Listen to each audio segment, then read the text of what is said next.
இறைவனிடம் கையேந்துங்கள், அவன் இல்லை என்று சொல்லுவதில்லை.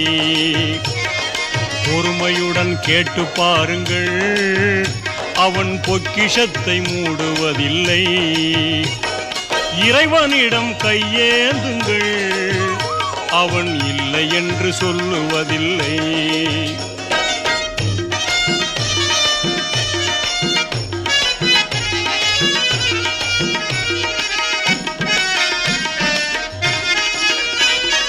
இல்லை என்று சொல்லும் மனம் இல்லாதவன், ஈடு இணை இல்லாத கருணை உள்ளவன், இன்னல் பட்டு எழும் குரலை கேட்கின்றவன், எண்ணங்களை இதயங்களை பார்க்கின்றவன்.